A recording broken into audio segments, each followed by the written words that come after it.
Hi there, I'm Lloyd. And I'm John, and we're from Pina Comics. As we dive into your favorite pop culture topics, we may just Occasionally use language that could be considered globaloney. What? No, I mean... Oh, foul. Exactly. Offensive. No doubt. Crass. You bet your ass. Sophisticated. What? No. Anyways, you get it by now. It's mostly just gutter talk. And one more thing. Watch out for spoilers. Sometimes we drop them like trousers. You've been warned. Listen in.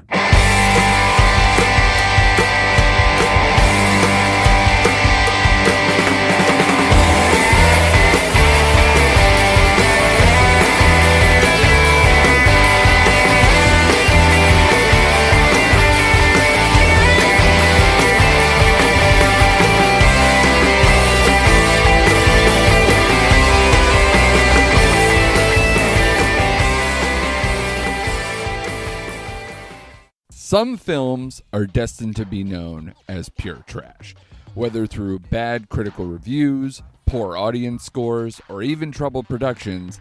These films live with the brand of being terrible. We here at The Pint know that all of these films cannot be as bad as reputed. Some are actually just so-so, while others are actually pretty good. Our mission? Watch these films and determine if they deserve their legacy of awfulness and report our findings back to you. This is Trash, Tolerable, or Treasure. USS Enterprise, Shakedown Cruise Report. I think this new ship was put together by monkeys. Oh, she's got a fine engine, but half the doors won't open. And guess whose job it is to make it right? All right, we're back. Another episode of Pina Comics. You heard Andrew Morgan. Andrew is our brother from Forgotten Entertainment. Check him out, ForgottenEntertainment.com. He is the host of the Nomcast. You heard his voice. You heard what he said. This is a Trash, Tolerable, or Treasure episode. And we got an all-star episode. Lloyd, what's going on, all-star. Man? Oh, right before this podcast, I heard a Pixies song on the radio, and it boosted my spirits right up. I love the Pixies, but I could still use a massage. So that's how I'm doing. All right. I'd give you a massage, but I just got to let you know, Lloyd, that when I give massages, it leads to sex. So, if you're cool with that. I'm cool with that. All right. So good for us. We have a nice weekend planned. So yeah, you heard Triple T. We're going to talk about a movie that people consider trash. Whether it is or isn't is for up to us to determine.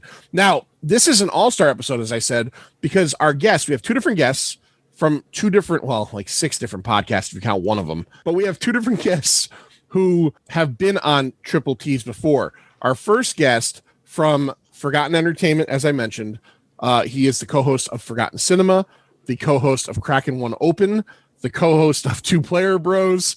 I'm probably forgetting something, but I don't care. I'm stopping there. Mike Butler, and Mike was on our episode where we talked about Batman Forever, which was a childhood favorite of his, and Lloyd and I fucking gave it trash. Mike, what's going on? How you doing, man?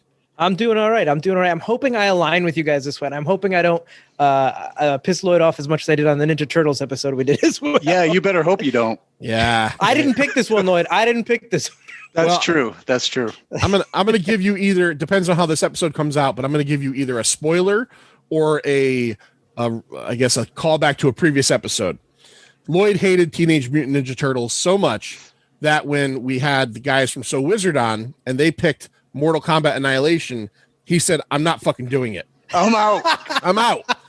So I did Mortal Kombat Annihilation with Joey and Marcellus from the Great So Wizard podcast. Sorry, guys. I love you, but I hate that movie. Along with Stu from SWO Productions, our buddy Stu World Order. Check out his new podcast. And I could tell you, again, either this is a spoiler, which I don't mind giving, or you've heard the episode already. That was the worst Pint Movie Invitational movie I've ever had to watch. Even you, Lloyd, I'm telling you right now, if you watch that whole movie and you had to vote... I can't. If you had to vote Turtles versus Annihilation, you would sit in a room and watch Turtles 10 times in a row before you would watch Annihilation. I believe you're right. It was the lowest consensus score. Only one of us gave it above a 1. It was fucking awful. It was Was it absolutely Joey? awful. Oh, I won't ask. Yeah. Well, again, no, it was Marcellus. Marcellus gave it. Joey gave it a score based on a bad movie, and he went with a 5. He said for a bad movie, this is a 5. Yeah. But in actuality, I think we all went like 0.75.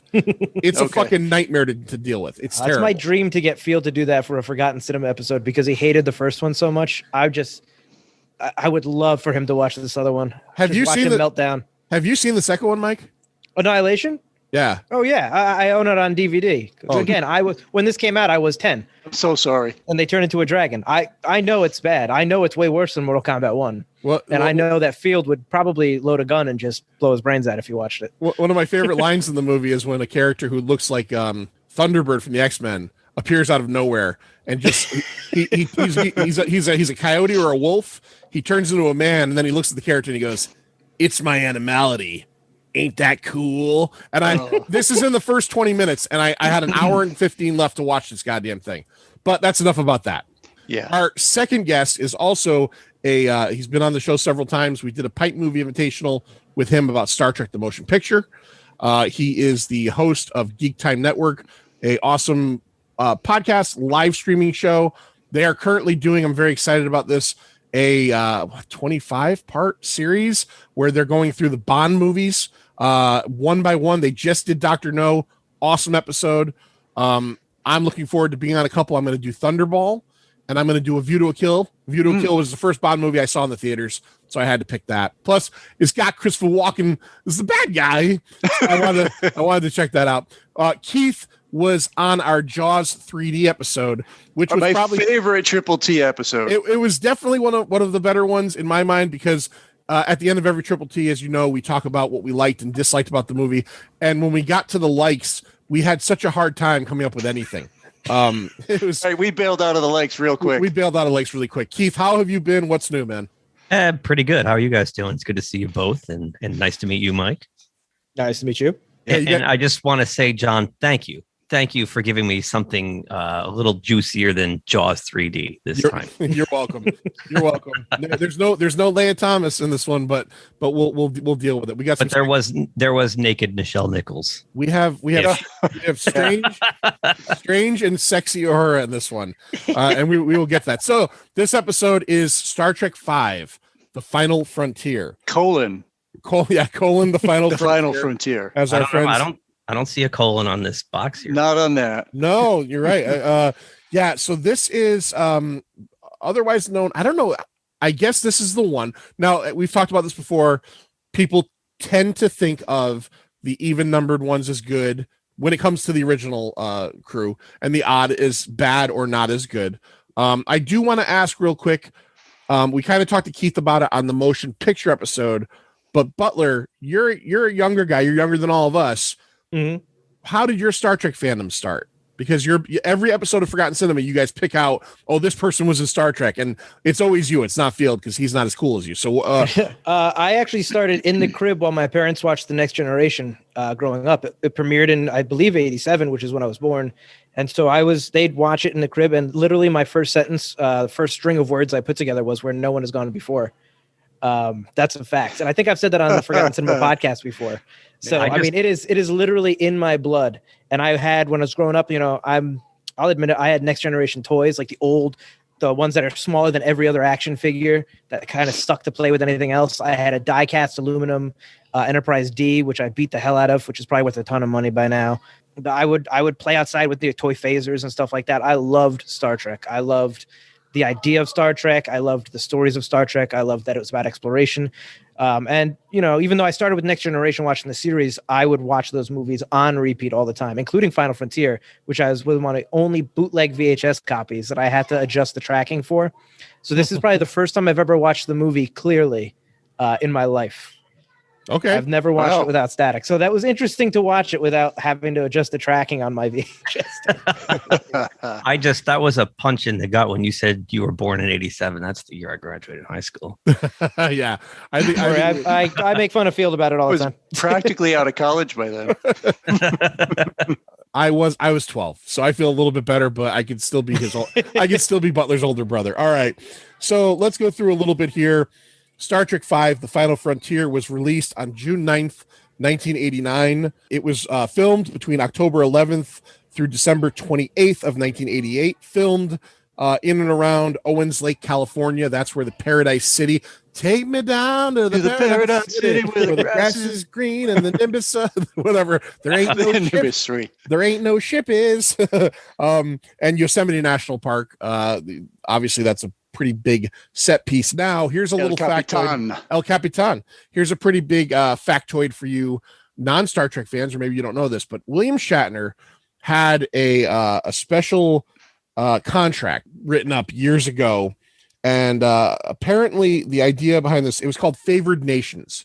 And it was a contract that him and Leonard Nimoy had made up at one point. And essentially you hear the stories about Shatner going through people's, dialogue and wanting to make sure he had more lines. I don't know if that's necessarily true, but he did want to get the same pieces of the pie other people got and or more. So, and Nimoy was in on that as well. If one of them would get a pay raise, the other one would get a pay raise, I guess is the way they looked at it. Whether it was the same amount, I don't know.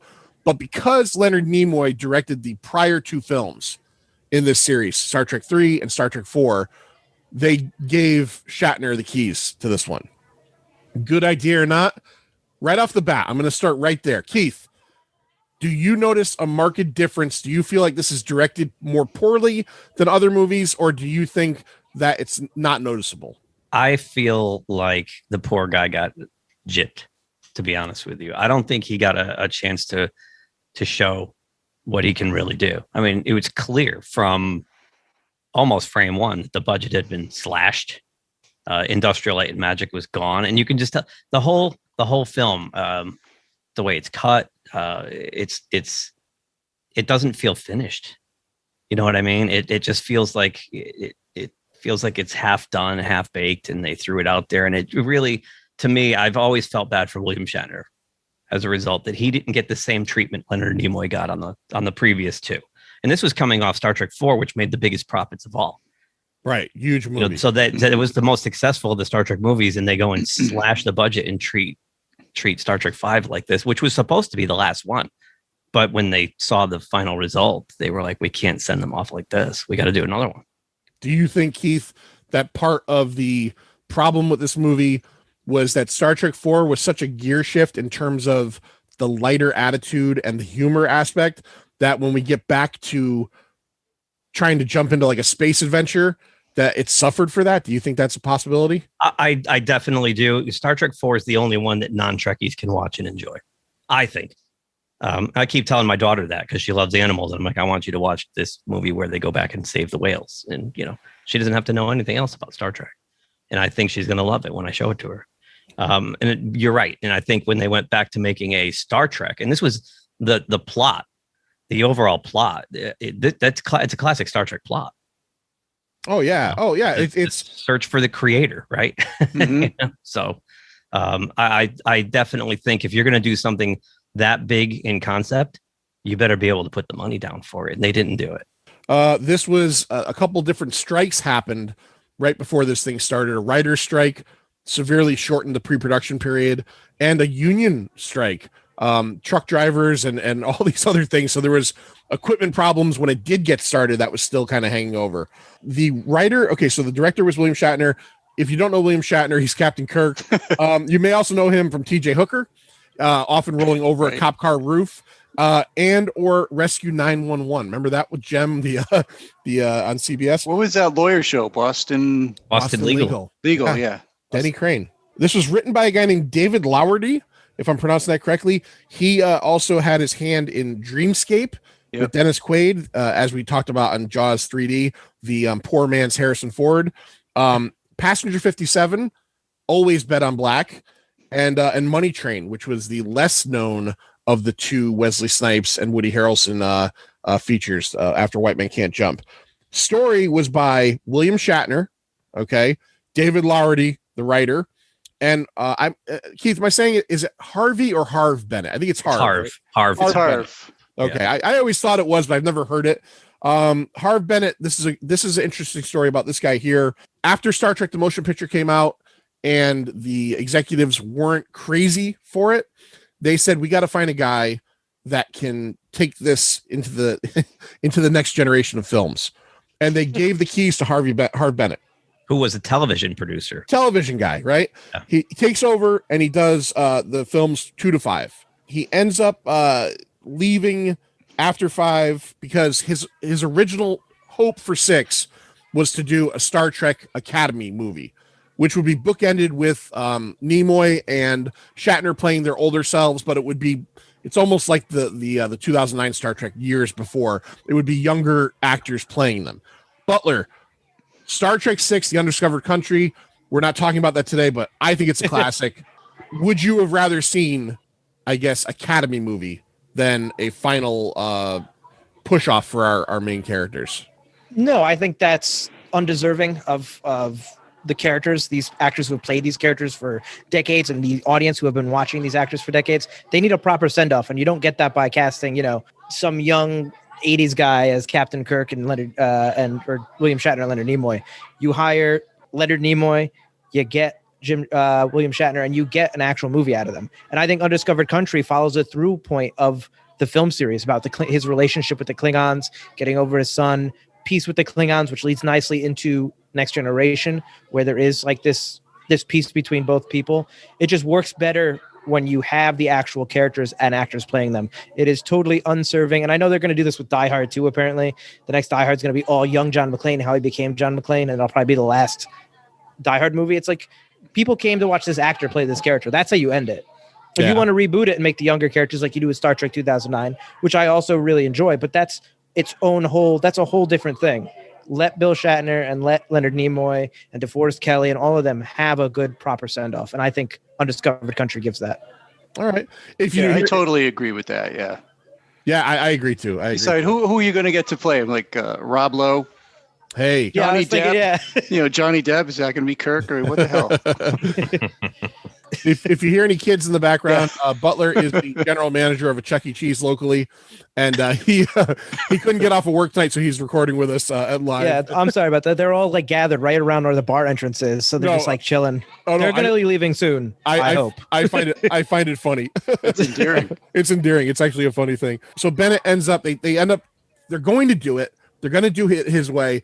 Paramount changes heads, and the new guy finds that the most important thing to do for the 25th anniversary of Star Trek is to have a send-off with the original crew, particularly because what was going to be, as Keith said, the final movie turned out, again, whether we figure it's which are the T's, it's generally considered trash. It didn't do well at the box office, and Lloyd will talk about that in a minute.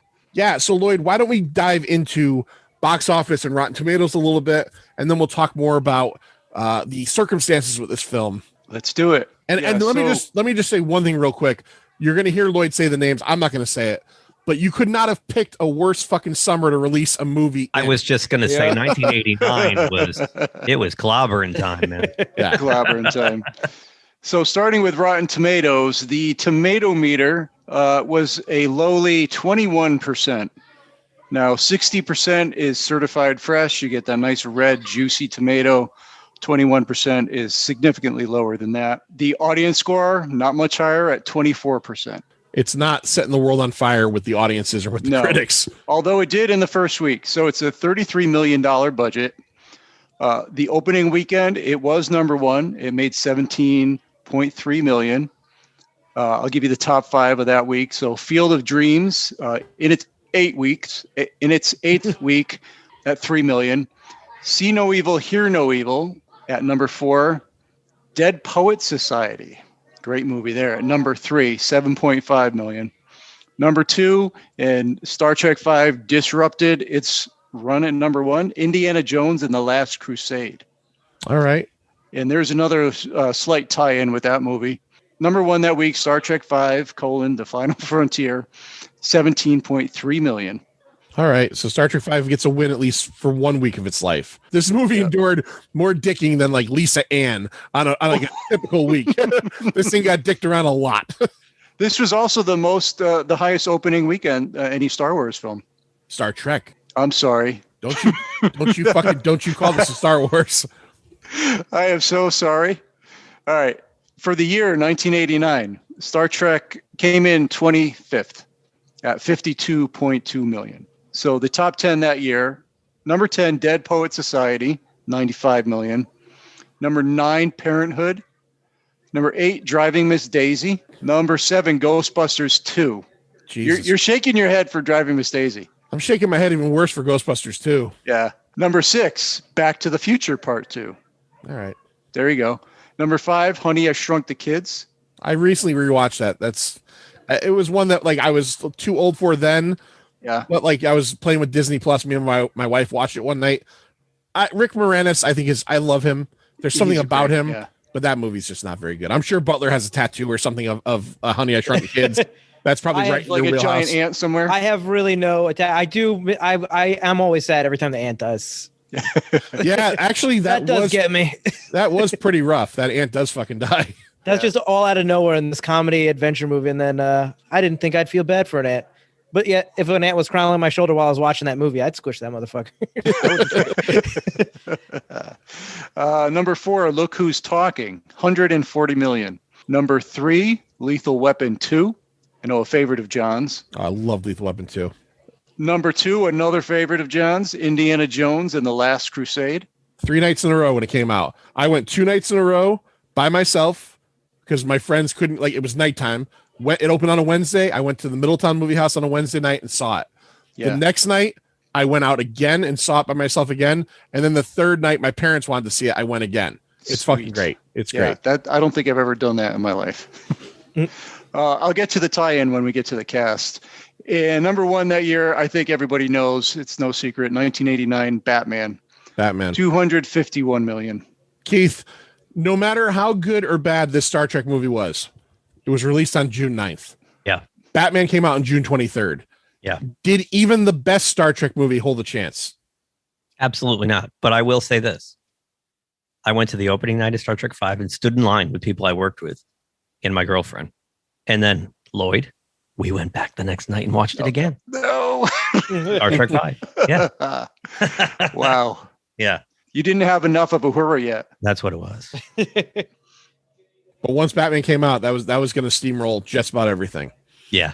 That movie with Batman was a movie that, and I remember seeing it. I remember going on the day it opened, and it was like I was just got out of 8th grade, and me and my friends walked to the theater. It was like school had just ended June 23rd. It was literally, that's one of those movies that you can call a phenomenon.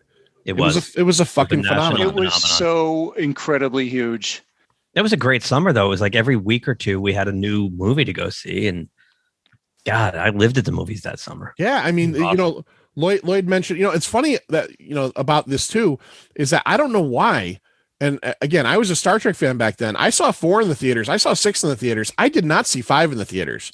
I wonder if it was just kind of one of the things we talk about here on the TTTs is, you know, other things getting your attention. And that's why we talk about the box office. I wonder if like, oh, hey, let's go see Star Trek. Well, let's not, because, you know, Ghostbusters 2 is out. And then, hey, let's go see Star Trek. And like, you know, Lethal Weapon 2 is out. Let's go see Star Trek. And it's like License to Kill is out. You know what I mean? Like, yeah, you only have so much time. I can see how that if you fell behind, you couldn't catch back up, because the movies were coming at you like constantly. It was just amazing. It was an amazing year. I read a factoid about Star Trek 5, and I wasn't going to write it down because I didn't dig too deep into it. But I read that it did so poorly in America that in some countries, this is the only Star Trek movie that went direct to video. Yeah, that's what I read. You read that too? Butler, were you familiar with that? Not until I was doing my research for this, but I believe it. Yeah, it just seems weird to me that a Star Trek movie could go direct to video at any point, but I guess it did. So, all right, let's talk about the cast. Who's in this thing? We know most of them, but there's a couple of new faces. Right. We'll go pretty quickly through the crew. So you got William Shatner as Captain James T. Kirk. He got pretty much in shape. I don't really know how old he was. Anybody know how old he was when he filmed this? He's 90 now, and that's 32 years ago. So what, 58 maybe? Yeah. 58? So he spent a lot of time working out, getting in shape. I wouldn't want to be climbing a rock wall, you know, maybe that high. Then you got Leonard Nimoy as Spock. Everybody knows who Spock is. DeForest Kelley as McCoy, Chief Medical Officer McCoy, Bones. Lawrence Luckinbill. He plays Sybok. Yes, this is that should have been Sean Connery, but he turned it down because he was filming that very fine Indiana Jones movie. That Indiana Jones movie fucked this movie hard. Yeah, in a lot of ways. in a lot of ways. Sean Connery did that instead of this. Yeah. ILM did that instead of this. Yeah, there's a lot of like Indiana Jones and The Last Crusade really pumped one out on Star Trek V. But, but that's the studio and the producers not doing their homework. Yeah, They should have known, and they should have just pushed the movie. Yeah, And they're both Paramount too. Right. Yep. Yeah. But even with because ILM was also doing Ghostbusters, so they were. You got to be smart. You got to look at what's on the release list and go, you know what? We're going up against all this. The Batman movies coming. Let's just push it. Harv Bennett had kind of said that, Star Trek 4 did really well because it was released Thanksgiving time of 86. And he thought this would have fared much better if they didn't put it in the summer, especially like the man-made summer to fuck all summers. Yeah. It really was. That was the biggest, that might have been the biggest summer ever if you're like an action genre whatever fan. I would say since 1982. You're absolutely right. Yeah, 82 was a big year too. The Star Trek movies have always traditionally come out, other than like the new Chris Pine ones, they're all winter or November or December releases. They're not big tentpole movies. They're based on a television show. Those are your action movies for the winter time. And to go against that, against all these summer movies, to think your script about finding God was super exciting against Ghostbusters, Lethal Weapon, and Indiana Jones. Yeah, like you said, Batman. no homework. Yeah, you're right. Yeah, Batman, Yeah. no homework. Nice nugget of wisdom there. Yeah. Yeah. No, you're Some absolutely right. studio Mike. execs should pay attention to this. And Star Trek was never the IP like Star Wars was. Star Trek has a niche fan base. They're very different kind of audience. It's not a general audience movie. Lloyd, you just brought up Lawrence Luckinbill, and again, originally Sean Connery was who they wanted to play Spock's brother. Shakari is named after Sean Connery. So he is in the movie. He is in the movie as a planet. Shakari. But I have a question. So William Shatner saw Lawrence Luckinbill in a play playing Lyndon B. Johnson and thought he was fantastic, or a television movie, I'm sorry, and offered it to him after Connery said no. He chooses to do it. I think he's the son-in-law of is that your yeah. Go ahead. Yeah, of Desi Arnaz and Lucille Ball. Right, who have a huge part in the beginning of Star Trek and saving Star Trek and everything. Now, here's my most important question about Lawrence Luckinbill / Sybok for you, Lloyd. What the fuck happens to his ponytail at the end of the movie? Because it appears he has a ponytail through the whole fucking movie. When they get off onto the planet, his hair's short. What did he get a haircut to go see God? Yes. Yeah, he did. Keith, or am I maybe not just, right? No, I noticed. Did it happen while he was at? Did God singe his hair while he was in there trying to take his pain away? He's wearing the Vulcan robes through the whole movie, and it appears he has long hair. Yep. He takes most of the robe off, and he's got like kind of like an undergarment on when they go to the planet. As soon as he gets off the shuttle or whatever it is, short hair. Yeah, He must have had another role on TV because he did a lot of those one-man shows. He wrote, he penned and starred in a lot of those. Yeah, the Mike's right. It's reshoot. It's the what happened with reshoots, but that's bad continuity, and that's half-assy. They threw just a regular bland tunic on him and ran him back out there, and it's obvious. Keith, you're involved in production and stuff. Like, honestly, like whenever I see something like that, it makes me fucking nuts. Yeah, it made me nuts in 1989. I noticed it right away. I can almost forgive if like a character has a scar on their arm and then in the next scene it's 2 inches over and the next scene it's back, because I get it. That might, even with photo reference, that might be, but like the dude had a ponytail and now it's gone. That just, I don't know. That bothers the shit out of me. I think his beard was dyed darker too. It was less gray in his beard. Yeah, he had it was almost entirely gray in the center, and then he gets to the planet, and it's just all completely all black again. Yeah, he gussied himself up. He got himself real good with God. Yeah, they don't show those scenes. You're probably right, Mike. He was doing something else, and they called him back. It's still no excuse. I mean, my God, you pay people for continuity. You pay to just watch that kind of shit. Yep. All right, Manster. Who else we got? Let's keep going. We got James Doohan as Montgomery Scott, George Takei as Sulu, and Walter Koenig as Chekhov, and Nichelle Nichols as Uhura. All right, so now let's move away from that. You've got Todd Bryant as the Klingon captain Kla, Basically, this guy's a stuntman, stunt coordinator, been in a lot of films. What do you got to say about Kla? Well, we'll get to it later, but like the whole Klingon subplot with the Klingon, gunning for Kirk. How do you like that target practice scene? Yeah. I don't know. I really don't know. There's, we'll get to how we feel about this movie at the end. But I think he said it better than any of us in his initial run. Is he used two words that I'm going to throw at this movie: half-baked. It just half-baked. Comes across as half-baked, and it unfinished. Just seems like they took a little bit from column A. Okay, let's have a classic, a classic Trek plot. Search for the creator. Okay, we did that in the first movie. Let's do it again. Nobody notices it's 9 years later. And then it's like, well, people like those bird of preys and the Klingons. All right, you know what? Let's throw one of them in there too. Okay, we'll do that too. And we got to have some backstory for Spock. Let's give him a brother no one ever knew. Yes, let's do it. It just seems like a gumbo of Star Trek bullshit in a big pot. Star Trek gumbo. Yeah. Then you have Spice Williams Crosby as Vixis. That's Kla's lieutenant. She of the giant hair turd. Yeah. She's a pretty athletic woman, also a stunt woman. From Dusk to Dawn, Spider-Man, $1 Million Baby, Buffy, Angel, a lot of stuff. David Warner as the Federation ambassador, as I think his name was Talbot. Yeah, St. John Talbot, who strangely comes back in the next movie as a Klingon. Yeah. Yep. He's an English actor. He's in a lot of stuff. Holy cow, a lot of stuff. Come on, Lloyd. You know what? The Omen, Time Bandits. Head cut off by a fucking sheet of glass. I mean, that's where you got to go with David Warner. Guys, the most important movie he's been in is Ninja Turtles 2, The Secret of the Ooze. He was in that. Yep. So I noticed that.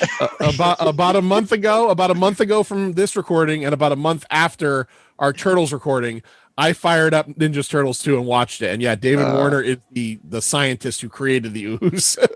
Yeah.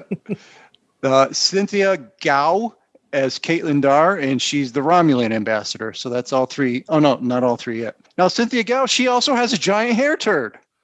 She's hot, though. Yeah, but what's with these hair turds? They're disgusting. It was futuristic 80s style. Yeah. Okay.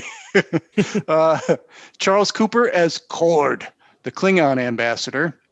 And I'll go one more. George Murdoch as the Wizard of Oz. Yeah. Essentially, the bad guy in this movie turns out to be the Wizard of Oz. Yeah. We don't dip into these too much on these shows, but I wanted to do it on this one. The 10th annual Golden Raspberries happened in 1990. Correct. 3 wins and 6 total nominations. Ready for this? Worst pick of 1989. Winner, Star Trek V, The Final Frontier. It beat out Roadhouse, Lockup, Speed Zone, which I think might have been like a Cannonball Run thing, and Karate Kid 3. Worst actor, winner, William Shatner. He beat out Sylvester Stallone for Lockup. He beat out Ralph Macchio for Karate Kid 3. And when Shatner beats Tony Danza for She's Out of Control, you know there's a problem. Worst director. Macchio in Karate Kid 3. Yeah, it's not good. Was he? Yeah, I mean, the movie wasn't great, but was he really bad? I haven't seen it in a long time, but I can imagine, like a 35-year-old Ralph Macchio at that point. Like Cobra Kai has its own kind of like feel now years later. Probably at that point, it seemed a little sad, maybe, Yeah. Worst director, Shatner. Winner. He beat out John G. Avildsen, who made Karate Kid 3, who also made fucking Rocky, by the way, and Karate Kid 1. Eddie Murphy for Harlem Nights was also a nominated. Worst director nominated. I find this hilarious. The director of Roadhouse, who was also nominated, is named Rowdy Harrington. Who better to direct a movie like Roadhouse than a guy named Rowdy? So here are the ones that it did not win for, but were nominated. Worst screenplay for Shatner, Lowerdy, and Hart Bennett. Worst picture of the fucking decade. Okay. The winner of the worst picture of the decade, by the way, was Mommy Dearest. Bolero was nominated. Howard the Duck was nominated. And a movie that I didn't bother looking up, but I'm amazed that I've never heard of it before, from 1983, The Lonely Lady. I don't know what that is. And the other one, which pisses me off actually, is DeForest Kelly for supporting actor. DeForest Kelly's a fucking national treasure, and he's great in this. So I'm not going to defend Shatner. I still like Shatner, but come on, DeForest Kelly, you can't do that to him. That's not fair at all. That's terrible. I think with those, sometimes once they nominate the movie for like a worst picture, they just kind of go down. They just go down the rabbit hole and just start pulling everything. Pulling everybody out. Yeah, I get that. Okay, so I got a question for you guys. We'll get into the effects a little bit. Now, Keith, as you said, ILM is split off doing Ghostbusters 2 and doing Indiana Jones. The FX in this one are by Associates and Farron.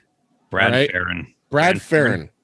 Yeah. Oh, I thought it was the San Jose Computer Club. No, it's called Associates and Farron. Oh yeah, you dickhead. Yeah. The Associates were 2 high school kids in a garage in New Jersey. It seems like it could have been. Yeah. They were mostly known for Altered States, the really trippy. I watched Altered States when I was like 13 years old. I did not fucking understand that. I didn't realize that I should have been like A, 20 and B on peyote to watch that movie. And Little Shop of Horrors, which actually Little Shop of Horrors, I think, had some pretty decent stuff going on in it. Yeah, that was right. So, Butler, do you immediately notice a downturn in the effects in this film? I noticed a downturn, like Keith said in the beginning, like the entire budget is nowhere. The effects blow, or they're used from a different movie. The warp, the view of the warp stinks. They had to reuse the models. They had to reuse shots of the Enterprise from previous movies because they broke the friggin' model doing a tour of the Enterprise. I guess they showed it off at different museums and stuff. They broke it, so they couldn't use it for some of the shots. I will say that the effect of them going through the Great Barrier is really cool. I do like that shot, like the really trippy, like chemical stuff, and the look of that was Shock at Rise, really cool. But the rest of it is just so bad. The shuttlecraft going into the shuttle is okay in that it's model work, and I appreciate them trying. But it's like there's a lack of detail to the models, even in those close-ups, that you don't get in any previous film. Like they don't feel. Like, I don't even believe little miniature people are in these models, which, you sometimes feel. Keith's head is just fucking on a swivel. Keith, go ahead, talk. Well, I think Farron was obviously influenced by Ray Harryhausen style stop animation, because there's like close-ups of gun turrets, and, a lot of it felt very Ray Harryhausen in scope. But and I agree with you, Mike. I think the shuttlecraft was a nice attempt, but I think what fails a lot of the effects they did, there's no like motion blur on anything. It's so static. You can see each individual frame because it's all stop motion, and they didn't put any kind of blurring on it, so it looks very, very artificial.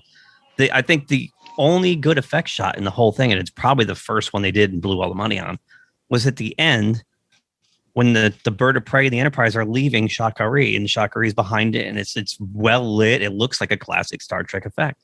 The rest of it's just hot trash. It's bad. It's funny that Butler brought up I did notice every time the bird of prey fires, they have like this like penis shot on the cannon. Yeah. We're gonna show you this thing fucking doing its job. And you could see all the little parts moving on it and stuff. It just immediately reminded me of Harryhausen stuff. Well, I'm pretty sure that bird of prey shooting was from Search for Spock. I don't think any of the bird of prey stuff, all of it was reused from older films. I agree. That's why they went to the close-ups of the gun. Yep. Can't see what it's shooting. Right.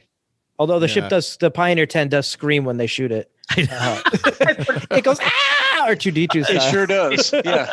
Well, did you guys also notice, and I don't know if I would have noticed this if I hadn't read it, but in the scene where they lay siege on the Paradise City the bar to rescue the hostages, when Kirk goes in and gets attacked by the Catwoman, do you hear the James Brown scream? Yeah, the James Brown scream. Yep. Yeah, 2 times. And I got to give this movie credit for that low rent Mos Eisley, which is that bar. My note in there is exactly that. It is absolutely fucking garbage time, like black and white UHF Mos Eisley. It's garbage. But I will say this. Everybody on Earth talks about Total Recall for having the woman with 3 titties. We had a Catwoman with 3 titties a year before Final Frontier. Yep. I hope when people bring up the 3 titties from Total Recall, that maybe from here on out I will have to mention, hey, look, Star Trek V did it a year before. Now, I'm not saying Only no nipples. Only no nipples, and yes, it was on a cat. She looks like a He-Man character. Now, Lloyd, now we're talking effects and now Farron isn't the makeup guy. That was someone else, and I did not write that name down. But did you, as well as I this is how I felt. Did you notice, like, when they do go into that, the bar, and you have all these different, alienish characters? Did you think the makeup looked garbagey? I thought it looked terrible. I absolutely did. Yeah, everything about this feature film seems like it should have. It feels like it's a send off to a TV show in the 1960s. All right, yeah, it doesn't look good. The makeup doesn't look good. Nilo Radis was the art director. He worked extensively with Shatner. You got to say, if you read about this, which I've spent a lot of time reading about this movie the last couple of days, Shatner was all in, right? So I think, as Keith said, you can't, whether you like this movie, dislike this movie, feel that it's cheap, chintzy, bad, you can't really blame Shatner, because there was just a divide between him, the studio, what everybody wanted. It seemed like almost nobody wanted this movie to really actually happen. Like, nobody wanted to put it in the right spot. Nobody wanted to give it the money it deserved. It obviously left a bad taste in Harve Bennett's mouth. He took off after this. But he didn't even want to do this one. He thought after 4 there was nothing else for him to do with this series. I believe it was Shatner who convinced him to kind of come back and help him out. Yeah, it said something about, I guess Bennett had felt that Nimoy mistreated him in the prior movies. I guess he said, his quote was... Yes, they quarreled for 2 movies, yeah. He said he didn't feel like he was part of the Star Trek family, even though he, essentially ushered... Look, let's be honest, if Wrath of Khan didn't happen, we might not even have Star Trek anymore. Correct. The motion picture, which we enjoyed, we talked about it on the episode with Keith. When we mentioned it to you, Butler, when you came on right off the bat, even as a Star Trek fan, what did you call it? It's the motionless picture. Exactly. Even Star Trek fans sometimes tend to have that idea. So no matter how that did, if Wrath of Khan didn't come around, it wasn't going to happen. They didn't make action figures for Wrath of Khan because the motion picture action figures did so poorly, right? They didn't want to do that again. So Harve Bennett deserves a lot of credit when it comes to revitalizing this franchise, which, as much due is earned to him, Gene Roddenberry's name always comes up. But essentially, after motion picture, he's much less in the driver's seat than Bennett. So Nilo Radis comes in. He's the art director. He works with Shatner, and they redo the bridge set. A lot of the tunnel sets and the hallways are used from Next Generation. Which you can tell big time. Yeah, which are borrowed from Next Generation. But I do want to ask this. I'll start with Keith. It's always exciting in a Star Trek movie when we get a new uniform. So like in the motion picture, we get those weird disco uniforms with their dick bumps hanging out. Hey, that's exciting for Pajamas. Someone. Yeah, the pajamas. Then we get to part 2, and I always forget what they call them, but those wonderful red the tunics there with the flap and the flap. Yeah. Love that. I love that. And you do get that a little bit here. But Nilo Radis came up with those brown away uniforms that they tend to wear through the whole movie, with like the leather patches on the arms. Keith, as a Star Trek fan, is that a look you like a lot? I didn't particularly like it, but it kind of reminded me of the Cage, the pilot with Jeffrey Hunter. Oh yeah, and kind of the uniform, and the second pilot Where No Man Has Gone Before. They kind of had the heavier stock uniforms, right? The palette of this film, the color palette, is very muted. So I get why they went with that. It actually looks like the 1978 JCPenney fall catalog. I remember that one well. Unfortunately, it's 11 years too old. All right. So yeah, the original script. All right. Now, Butler, I'm going to ask you this, because I understand this would have never happened, but I want to know how you would have felt about this. The original script Shatner had written, it included certain things that made it into the movie. It included the Yosemite vacation for our 3 main characters, the diplomats being captured. There was a couple different things. Cybok was a character named Czar. The actual entity on the planet was a god, if not God. It wasn't a imposter trying to get off the planet. It was a real god. The ending was going to be this big angels and demons fight on the planet. They cut the budget, said you can't do that. Yeah, Spock and Bones were actually turned coat. Spock and Bones turned coat from the beginning. And DeForest Kelley and Leonard Nimoy told them he would not do that. They would not do that. That's We're not within doing their that. character. Ain't happening. We're sticking with Jim. And that's one of my favorite moments in the movie is when everybody else is so easily sidelined by Cyback going, give me a hug, and they all just turn into robots. But in the greatest moment of particularly Bones's pain and even Spock's pain, they both go, no. You know what I mean? I think I love that. Yep. I absolutely love that. But what I want to ask you, Butler, in particular, is the original script had a different subtitle. Now, I think Final Frontier is a good subtitle. I mean, it's obviously it goes back to Star Trek lore. The original was An Act of Love. How do you feel about that? Star Trek, An Act of Love. That is the name of a cheesy, awfully written fan fiction novel for Star Trek. Absolutely, that's about Riker and Troy, and it has no place in a movie or no place in even a TV show episode title. That is something that will absolutely scare away your audience. And for someone who has been paid millions of dollars to write movies for a living, how could they have seen that? Like you've made stuff before. You're going to be laughed out of the writer's room when you present this to the producers. Like, don't even try. What? And that's what's crazy about it is that like I said before, it was the first draft, but you wouldn't attach a title to it if you didn't hope it would get somewhere. Exactly. So I don't know. And Shatner, Lloyd, let me ask you a question. Shatner was heavily influenced by the late 80s televangelist movement.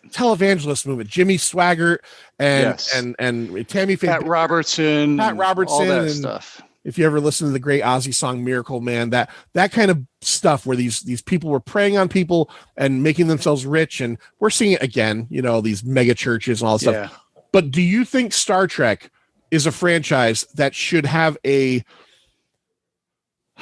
movie that's essentially ripped out of today's headlines? Do you think that was a mistake? No. Look, Star Trek, I think Star Trek has every right to go into like this type of zone, this whole God thing.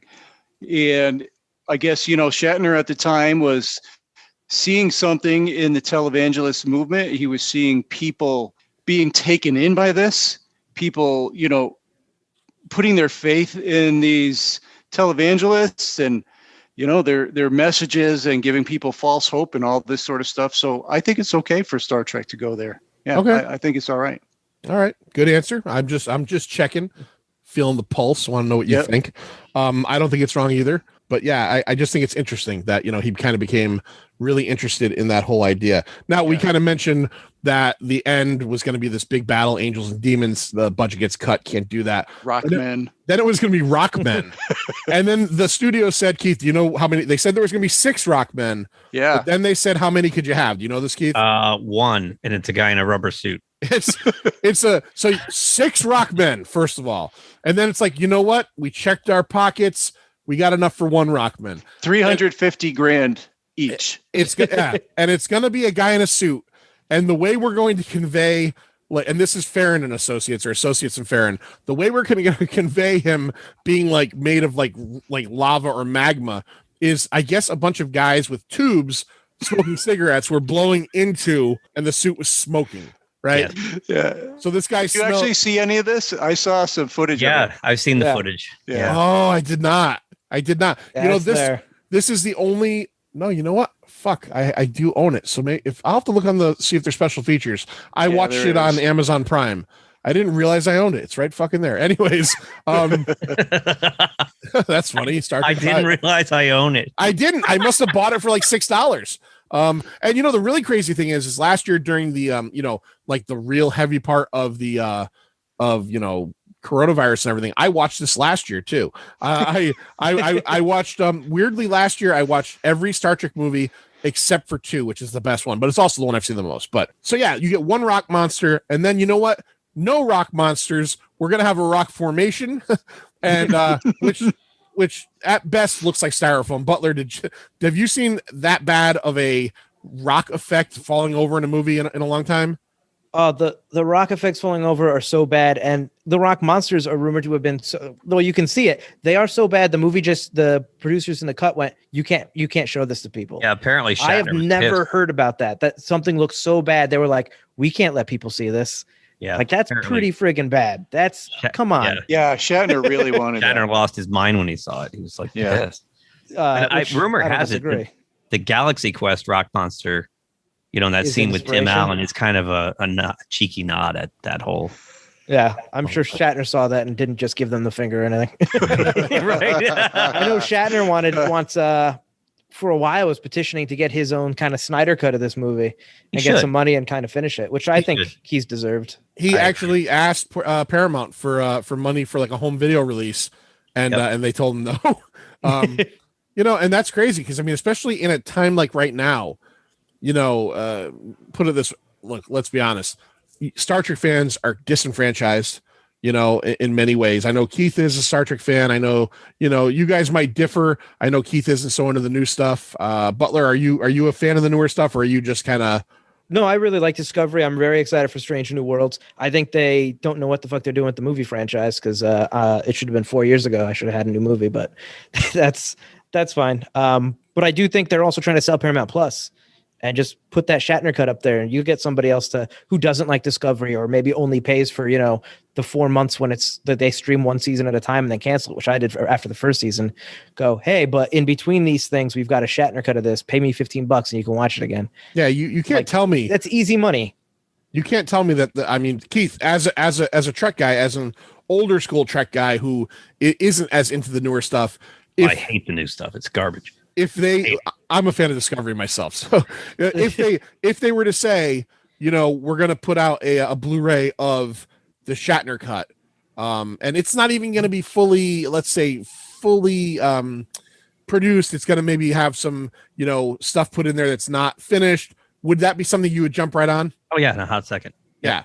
And you're not the only one. There's a bunch of people. No, I'd even pay for Paramount Plus if they'd remaster DS9 and Voyager and have it exclusively on there. Yeah, I'd pay for that. All right. I like getting into the mind of the Star Trek fan.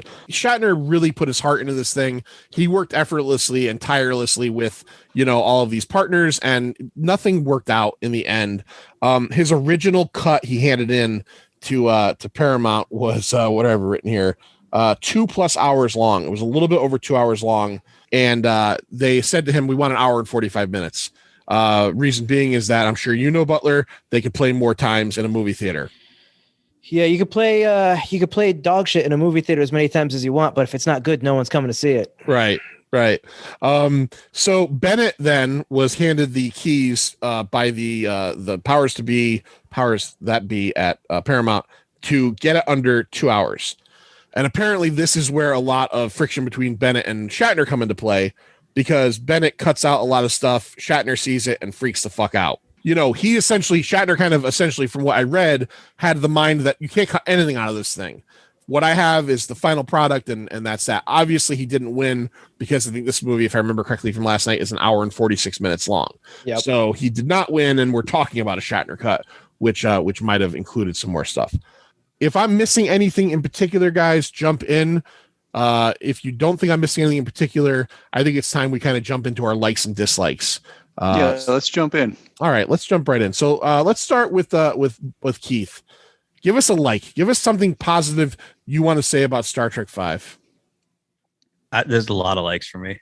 I will say that I think the strength of this movie is the relationship with the Trinity. I think there are some of the best Kirk, Spock, McCoy moments in all of Star Trek in this film, and they're very genuine and heartfelt. And I think mostly of the final scene when they're in the observation lounge, that's the one set I really like too, is the observation lounge with the big old fashioned wheel. Yeah. Absolutely. Yep. Mm-hmm. And Kirk, and they realize that, they don't have families because they are a family themselves. And it gives me goosebumps. I think that growing up loving those three guys as much as I do, it just did the hair on my neck stands up every time I see that scene. It's so good. Manster, give me a like. I'm gonna have to say, Keith just took my first like. I mean, I even wrote the words Star Trek Trinity. It's right here. Everything that he said, right down to the captain's wheel, and kind of it's a callback from the earlier camping scene when they're singing "Row, row, row your boat," and then you see a captain's wheel, and that was a major like. It ends with them getting row, row, row, row your boat. Right.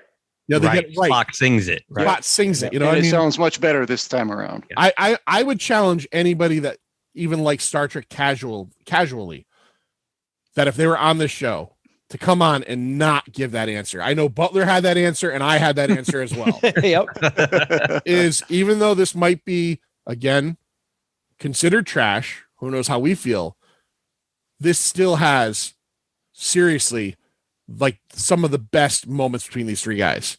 Yep. It's incredible. But what would you give something else, Master? There's got to be something else. All right, I'll go with something else. The face of God. They went for it. They went for the face of God, man. And they couldn't have picked a better actor or a better face. I give them total credit for that. You like that big Zeus-looking God? Absolutely. Is this what pleases you, or whatever he says? Yeah. Is this what you had in mind? All right. Yep. All right. I'll go before Butler. I want to throw this one out there. The DeForest Kelley pain scene is incredible. Yes. I love that scene. It's heartbreaking. It's always heartbreaking. There's always a point in someone's life where you get to a point where you look at someone like DeForest Kelley, who is probably in his 60s at that point, and you kind of forget that that's someone that had a father too. And so when you relive that moment where, you find out that Bones essentially had to euthanize his father because of this great pain that he was in from whatever, cancer, whatever it was. And then, when Sybok is like draining it out of him, he has the line where he says, they found a cure a few months later. It's heartbreaking. And that's why I say fuck you to the Golden Raspberries for putting DeForest Kelley's name in that pot. You could have put anybody else. You could have put Jimmy Doohan, who I love, but I at least in this movie, he was a little more of a buffoon version of Scotty. I absolutely love that scene with the Sybok, and I'm with you, John. And I think what makes it work even better is the first part where he has to euthanize his father is horrifying. But when Sybok says, but there's more, it's in there. And he has to take it to a whole other level. Right. Because he found out weeks later they had a cure. That harkened back to the ending of The Mist to me. It's such a horrible, horrible ending and such a horrible thing for him to go through. Yeah. Well, I mean, obviously different because this is your elderly dad, but exactly. But you, as a man of medicine, you do something that you shouldn't really do. Right. Obviously, you make a choice you should never make. And then to be told, hey, you know what we did? We cured this, Right. And you question yourself as a doctor at that point. Yep. Mm-hmm. He did what he did because he was a son. He was his son. He didn't want to see his father suffer. And the line, now he's questioning his ability as a doctor. Right. And the line when he says, I was preserving his dignity the whole thing is heartbreaking. It is. The whole thing is heartbreaking. And it shows you why he's grouchy. Yeah. All right, Butler, what do you got? Well, my number one obviously is the Trinity. It's great, but I think also the dialogue in this film is great, especially Sybok's. If we're not going with just the Trinity's dialogue, Sybok has really great. He's just the actor is fantastic. His dialogue is fantastic. He just really has this gravitas, this personality, this charisma that really grounds it in. Talk about televangelists and someone you want to follow. He's someone you want to follow. He's someone that I believe that Kirk doesn't throw in the bridge once they get to the planet and allows him to come down with him because he believes in what he's doing so much and so absolutely. And also is someone that I not only can see as the villain, but also as the person who tries to redeem himself at the end by, going toe to toe with a mind meld with God and blowing himself up. Yeah. Yeah. I don't even see him as a villain, more of an anti-hero.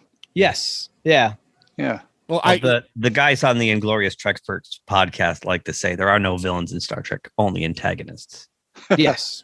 Well, it's kind of true. Every villain essentially has their reasoning, and it's good. It's a lot, and a lot of times good reasoning. And Sybok, I do like that. I was reminded of when I watched it, last night, is that he's not one of these bad guys that goes down swinging with his mistake. He immediately sees he's made a mistake when this god suddenly starts blasting everybody, he immediately goes, "Why would you hurt my friends?" He's like thinking of these people as his friends, you know? Right. Yeah. Why would you hurt them? Why would you do this? And as soon as he sees it done a couple times, he's heartbroken. He's actually like, I can't believe that I fell for this, you know? Right. And he's like, "Hey, I got this. You guys get away." Yeah. Yep. Makes the ultimate sacrifice. All you right. know, where he starts out with a selfish agenda, he becomes selfless in the end. He goes on an arc. He goes on a journey, which many good stories have, right? Yep, absolutely. All right, before I go to Keith, I'm going to go back to the Manster for his next like, so that way no one steals one of his likes. Dude, I mean, we've all got the same likes. There is stuff to like about this movie, and I'm just going to go very light on this one. I think some of the humor lands. You know, there's a lot of attempts at humor in this movie, and some of it not so much, but some of it does land. And I'll just give you a couple little things that I can remember. There's a part, I think it was during the around the fight at the OK Corral there at Paradise City. I think Spock and Kirk are doing something, and Kirk is a little impatient, and Spock says, "Hold your horse." Yeah. And he's on a horse. It's a funny little quip. And then there's the scene after the jailbreak when, who is it? Spock and Scotty. I think they're walking down that hallway in perfect synchronicity over those tubes. Yeah. It's hilarious. I just thought it was a brilliant scene. And I'll tell you, I remember this from when it came out in the theaters, and I thought it was a bad idea to put it in the trailer. The scene where Scotty knocks himself out was in the trailer. That happens right after. If you did not put that in the trailer, and again, I didn't see it in the theaters, but that would have been a fucking amazing, huge, unseen laugh, because that scene is genuinely fucking funny. Yeah, I know this ship like I know the back of my hand. That works. Bunk. I think it would have worked a little better though if he didn't take any. Like he turned around and smacked into it instead of taking 3 steps at it. Yeah, no, you're right. You're right.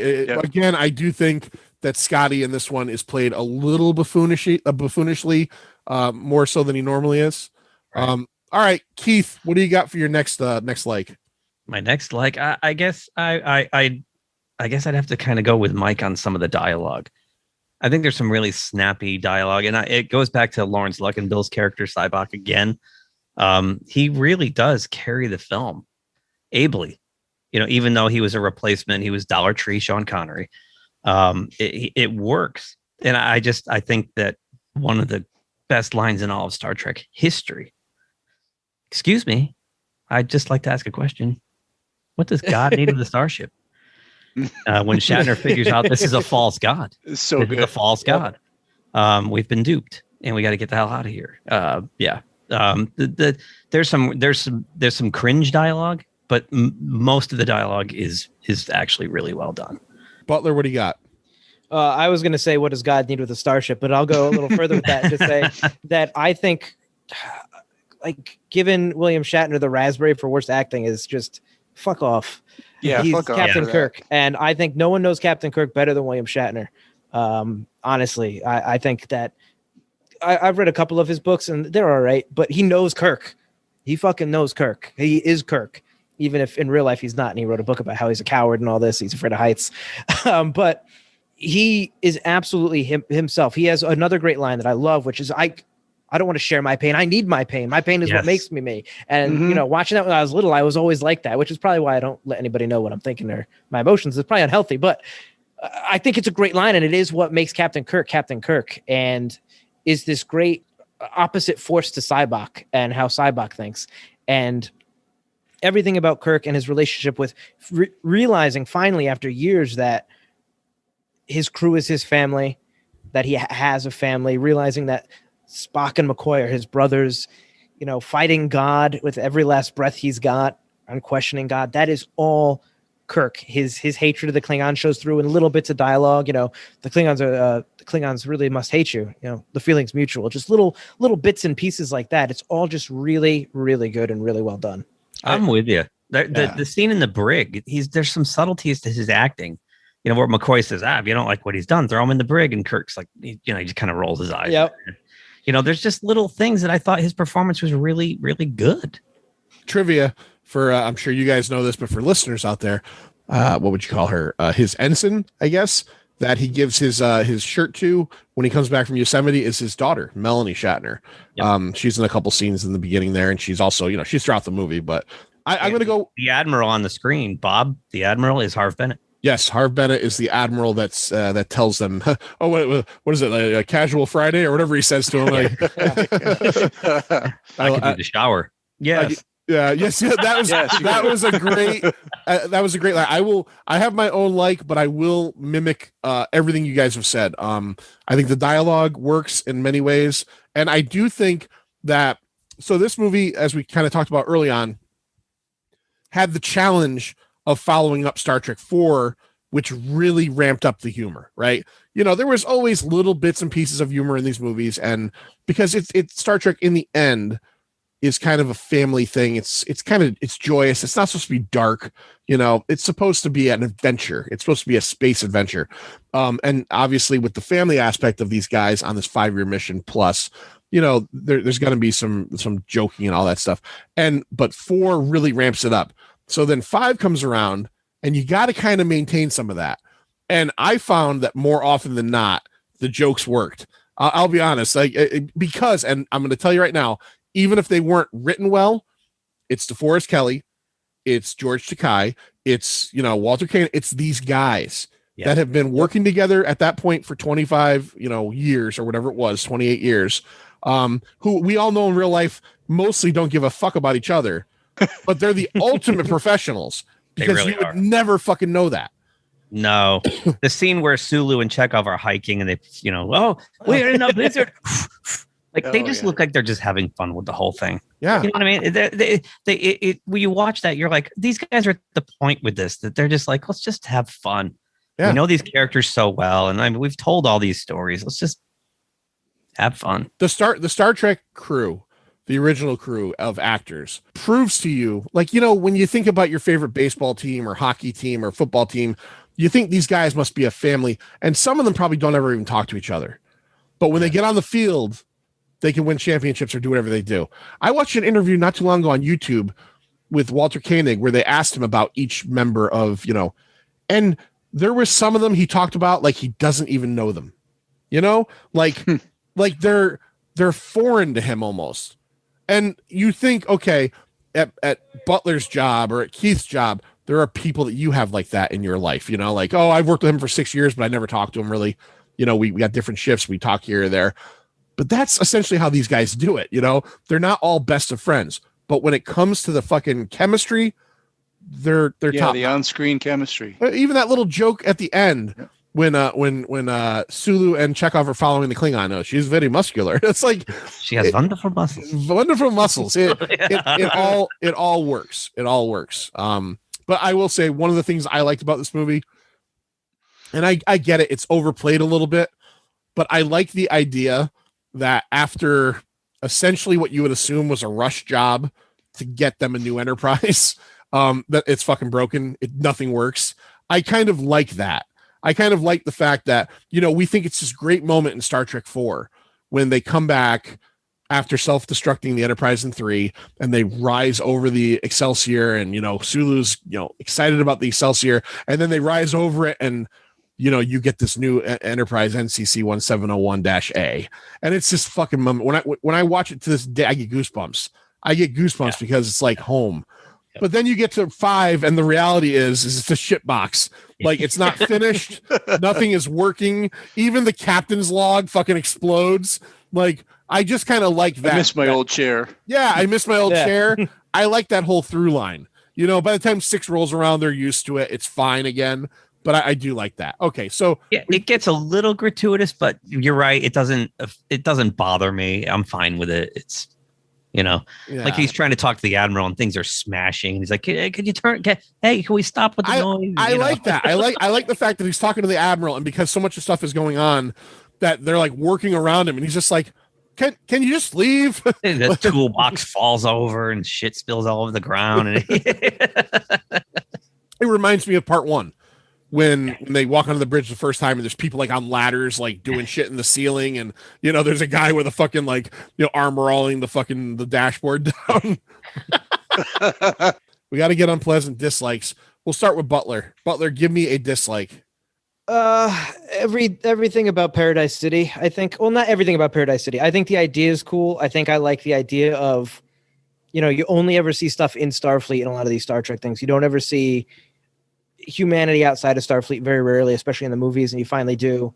And it's a little bit of a shithole, which is cool, but in application, Paradise City looks like garbage. It looks like hot garbage. It looks like when like teenagers decide to like remake scenes from their favorite Mad Max movies and just put together cardboard buildings in a hut. It looks like Paradise, the R should be written backwards, so like a Nickelodeon kids cartoon. It fucking sucks. And like Lloyd or John, you brought up the alien makeup in the actual cantina. They look like mudmen. They just look like they were like, all right, we got plaster. Let's smooth it out. You got big eye holes. All right, we got 3-boobed cat lady. That's cool. And the rest of it is just like, come on. The Star Trek 4 made so much money, and they shit the bed with this. I'm not a big fan of the sets. They're playing pool in water pool. Yeah, right. The pool. Yeah. Right. I do like the fact that the way that Kirk defeats the Catwoman is by throwing her in water. I find that funny. He throws her 8 feet. He throws her like he's superpowers. Yeah. All right, Manster, give me a dislike. Dislike. Well, geez, we talked a lot, I guess, about the special effects. They're not good. None of them are good. Maybe one or two at the end. Everything feels static, especially the shots of the ship out in space. It just looks like some model sitting there being in front of a green screen. There's not enough movement. It looks like bad effects from the 60s. It's not good. There's no good action scenes. These guys are too old. They're too old to do any good action scenes. And, action scenes, and I mean, maybe God, what is wrong with me? Maybe Star Trek is not what you would think of, a lot of action, but these guys, Kirk can fight. Kirk can put down, and there's none of that in this. I do find, I don't know if it was a directorial choice of Shatner's, and we kind of do know, like, from what people say, Shatner's all about Shatner, is that siege on Nimbus 3 Paradise City.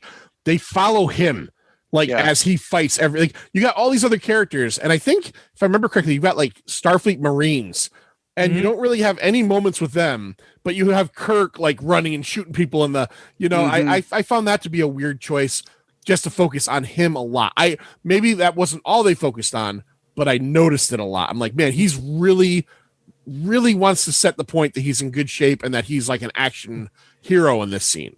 The weird choice is that when he's doing all the fighting, every single fight ends with him throwing somebody up over his head and over his shoulder. Like every person, that's how he beats every person in his fight. He just tosses them like 8 feet. When he picked up the cat lady, I swear to God, when he picked her up over his head, I was waiting for him to say, I was wondering what was going to break first. Your spirit, your spirit, or your body. I was born in the darkness. Fucking Kirk Bane. All right, that's fair. I'll give you a dislike right off the bat, and I'm gonna like because we did get past the likes, but I feel like this is important to drop in.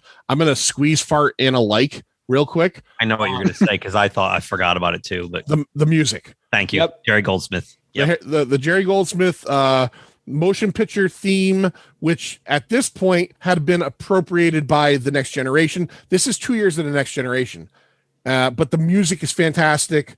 It kind of starts off with like that.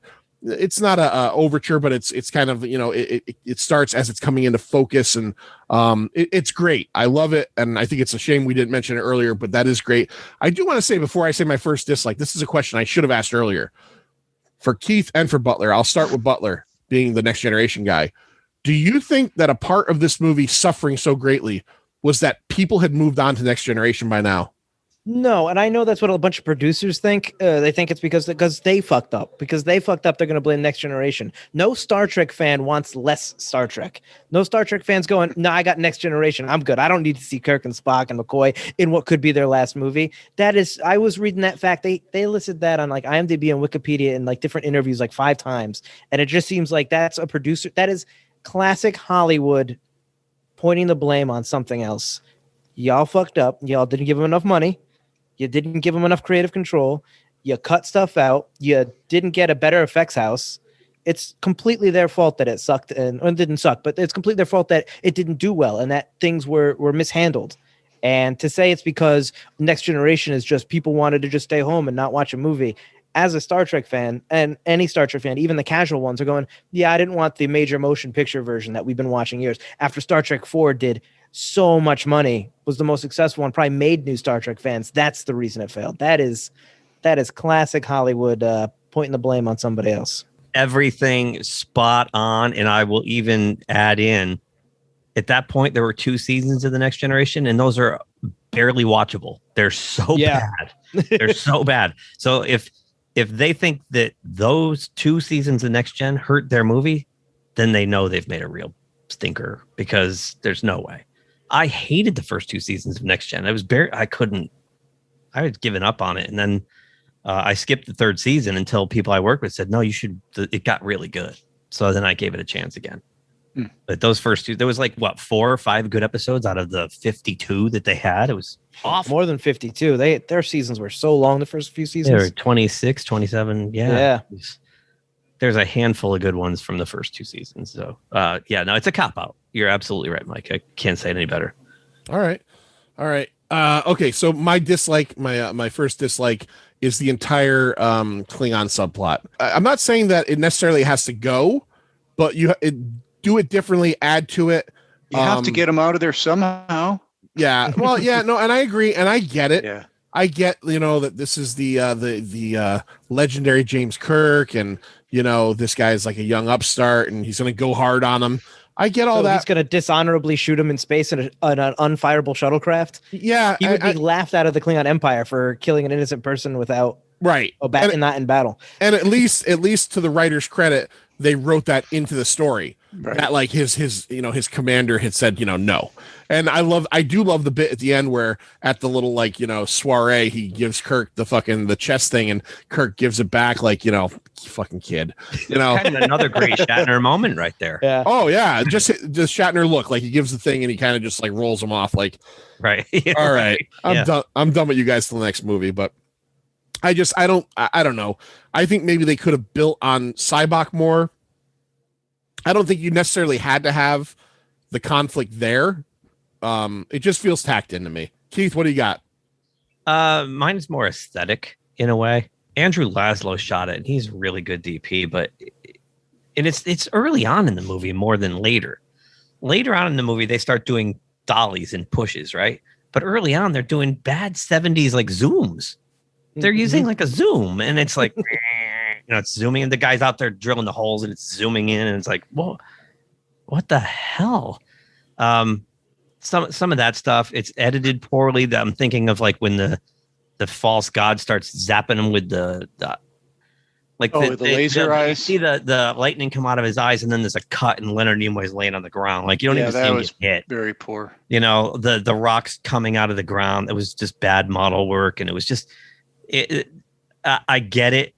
They probably. I mean, there's reasons why they're trying to hide the cheapness of it, but it just that's where the movie suffers in the production itself. Not so much in the storytelling or the acting. It suffers in the production itself. All right. Butler, you got something else for us? In terms of dislike, like he said, the production itself, I do know, to speak to Keith's point about the shots, I do know that William Shatner was sometimes so rushed about getting things done that he would set up shots within minutes or seconds sometimes and get to the next shot. He wouldn't give much time to discuss what the shot was going to look like or anything. It was bing, bam, boom. We got to get this next scene done. So that could speak to why some of that's bad. I hate the bridge. I think the bridge looks like hot garbage. It's a carpet. It's a very 80s carpet. It is a carpet. It's so as I was watching the movie, there was one scene that was like a long shot on it. Yeah, you could almost see the vacuum lines on it. You can absolutely see the vacuum line. And it's the con is so far from the view screen that there's so much empty space. It makes no sense design wise that there'd be so much unused space in a bridge. And I know that that's not anybody's fault, because I know they were going to use the bridge from the last movie, but it was in a shipping container, and that area got hit hard with a storm, I believe, and the set was destroyed. So that's part of why William Shatner said, I missed my old chair. They had to rush job a new set, and it blows so hard. It's so bad. I would have rather had them just used the battle bridge from the Next Generation and just kind of redressed it a little. Went, oh well, yep, this is our bridge, and I'd have been, this kind of looks like the battle bridge, but I'm okay with it because at least it looks like a bridge. Whereas what they are sitting in looks like they took a Radio Shack from the 80s or a Wiz, Nobody Beats the Wiz kind of store, and just emptied it out and put the chair down in the middle. And it just, it never bothered me until that, like you said, John, that long shot. And I was like, what the fuck is this? Oh God, I hate it. I hated it so much. Yeah, because when we get to Star Trek 6, the bridge is totally refit again, right? It looks like the bridge from Wrath of Khan and Right. The end of Star Trek 4, yeah. Yeah, you're right. The bridge in this one is like the comfy bridge. It's like they've got the main bridge, the battle bridge, and the comfy. I'll meet you guys in the comfy bridge. I think they stole some of the, because the next gen bridge is all carpeted too. I think they kind of stole some of the ideas and the design ideas from that. Maybe who knows? They might have used the exact soundstage. It's a terrible idea to have a carpeted bridge because honestly, what if someone throws up in there? Like if it's just a smooth, like, you know, marble or whatever type of floor, someone comes in, cleans it up with a vacuum, puts a little bit of, like, you know, a steam shark down. You don't smell anything. If like Spock throws up on carpet, Yeah, but you can't stand on that hard stuff all day long. you're gonna smell Spock's throw up for the rest of the fucking that's journey. gross. Everyone knows Vulcan throw up smells amazing and tastes even better. Tastes That is a barbecue. Star Trek fact. Just like barbecue. Yeah. That's Awesome. what's in Vulcan plumbing soup. Oh Jesus! All right, Manster, give us another. I'm going to go a little bit away from what these guys are saying as far as production. I'm going to go with the story. And I'm not sure this is fair because I might be generalizing over, you know, spreading my arms over all of Star Trek rather than, well, this is more early, but I'm kind of sick of the old, you're the closest ship or you're the only captain we have that can deal with this. Look, But they kind of take a wink at that because, you know, he's like, oh, geez. Shatner. Yeah.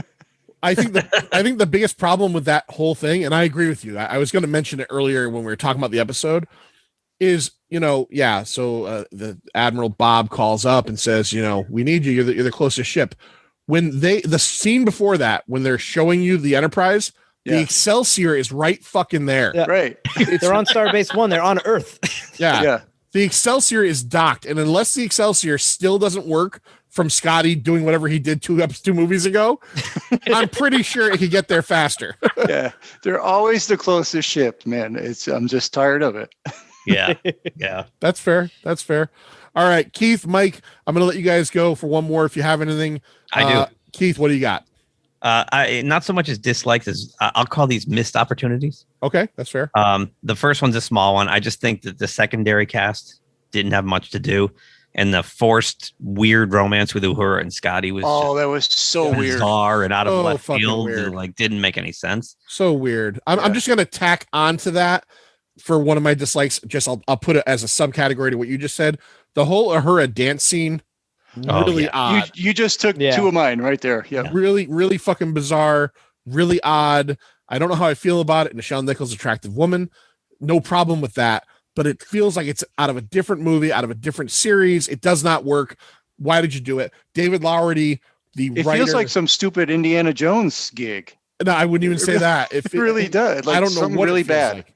David Lowery, the writer, had made it a joke during an early pitch meeting that happens, and someone said, "Go ahead and do it," and he couldn't believe it. So And apparently, Nichelle Nichols was a little upset that they didn't even use her voice because she is a trained She's a great singer and dancer. Yeah. Yep. Jeez. But the biggest missed opportunity, and this goes back to the whole thinking behind the Wrath of Khan. So when Harv Bennett and Nick Meyer came in to do Star Trek 2, they weren't Star Trek fans. They didn't know anything about it. But what they did was they sat down and watched all 79 episodes and tried to find, you know, they wanted to grasp the lore and the episode Space Seed stuck out to them. And they said, well, what if we, you know, revisit this character Khan and what happened to him after all this time? Well, they could have done the same thing here. When they got to that planet, it should have been Gary Mitchell. Yeah, absolutely. Kirk's long lost best friend. From what, like Now, the second?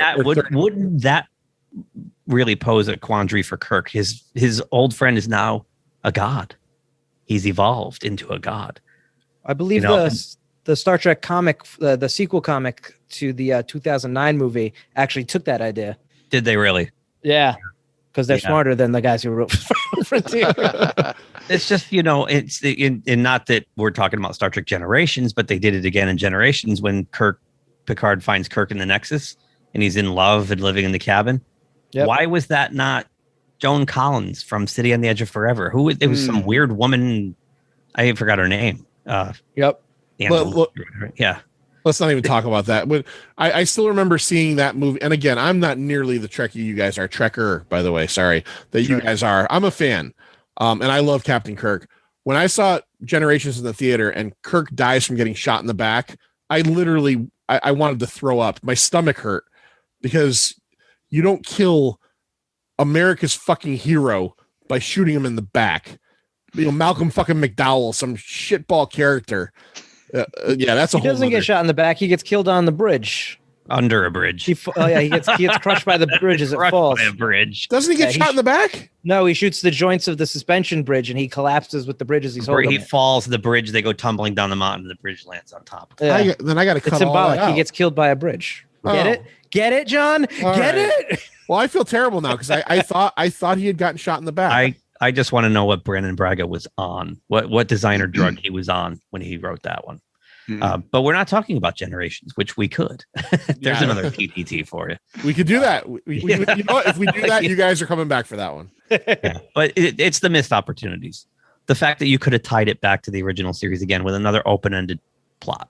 And if you're going to go on a quest for God, why not make it your best friend, right? Your long-lost best friend. Then it would really put Kirk in this weird kind of position, right? And you know what that would have solved as well is if you took all the Klingon shit out and got to the planet a little earlier, then you'd have 20 minutes to deal with Gary Mitchell stuff or however long you needed. A stronger Act 3. Yeah. A stronger Act 3. Yeah. Absolutely. Keith, I think they don't have the budget for a stronger Act 3, guys. Yeah. I think you're right.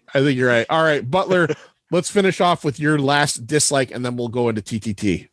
I guess my last dislike is, although I like the ultimate sacrifice to Cybuck, I don't think he gets a proper send-off, I guess. I'm mostly saying this because we've gotten rid of all the other dislikes. You guys have said all my other dislikes, but thinking about it, he just kind of gets gone. And although he does give them the chance to escape, does he really affect that God entity at all?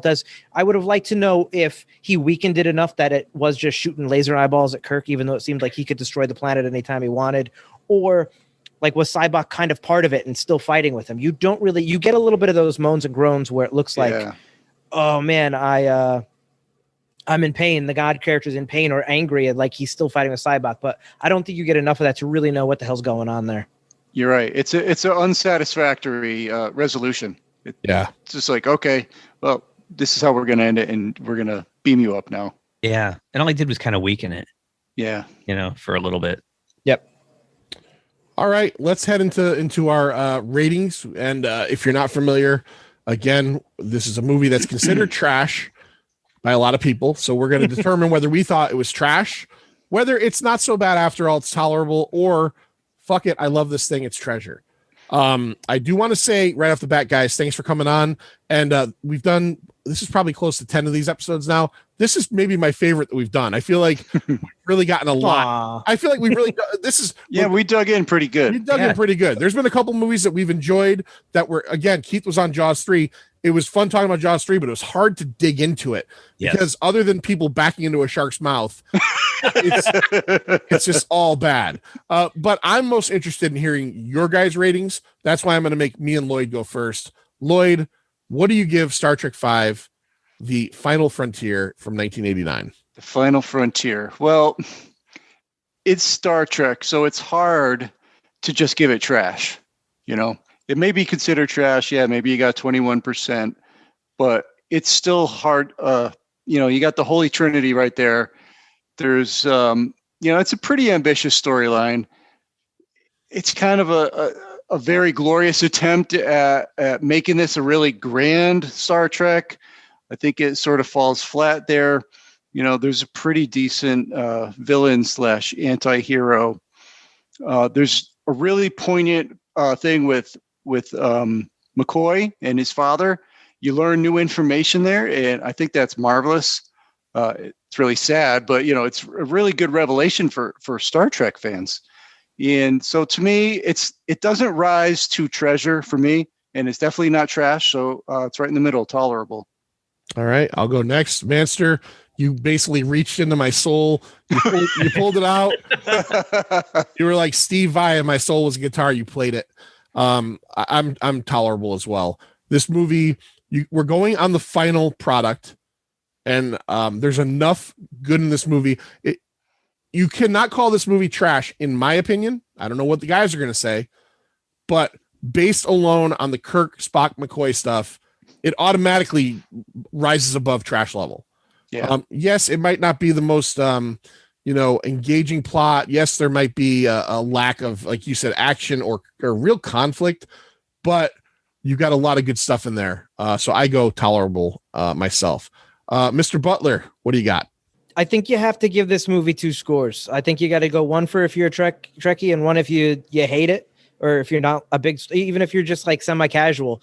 If you're just semi-casual, you're not a big Star Trek guy, this is trash. You're not coming to the movie and watching this. Certainly not over Last Crusade or Batman or Ghostbusters 2. You're not. You're just not. This movie is garbage, hot garbage as a film, which no film should be. A film should, no matter how Trek it is, it should always still be accessible to people. That's why First Contact did so well. That's why Star Trek 4 did so well. That's why Wrath of Khan did so well. That's why Star Trek 2009 did so well. You can make movies that people want to see, and that's your job as a filmmaker. Unfortunately, if you're doing a Star Trek TV show, you're steeped in that lore, that's fine. So it's garbage as a general audience film. As a Star Trek fan film, it's tolerable because the Trinity is so good. Their acting is so great, and their coming together as a family is what makes this film really good. And again, it's a Star Trek film where there is no villain, more than I think most of them. I mean, it's got no Khan or anything like that. It's about exploration and discovery, which is at the heart of Star Trek. But it fails in terms of its weakened production budget.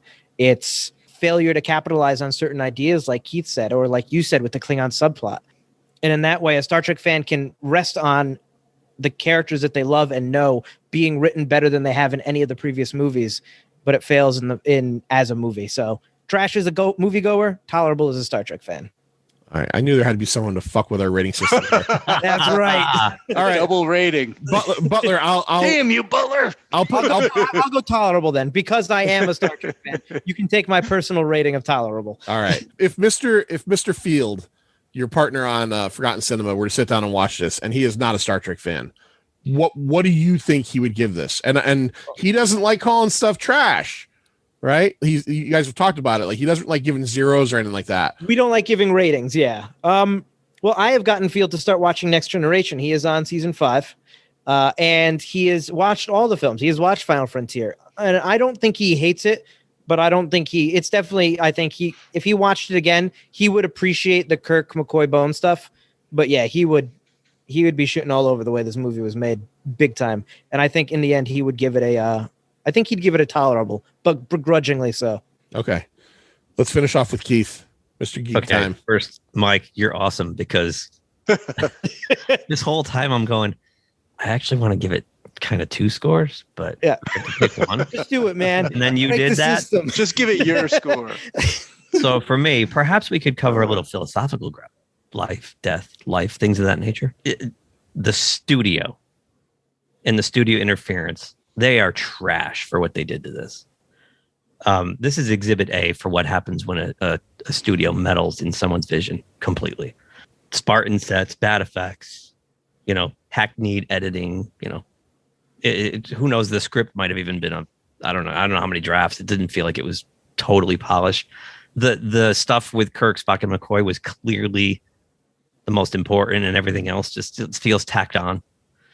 The stuff the other guy, like we mentioned, the stuff that the secondary crew does is just tacked on stuff just to give them something to say and do.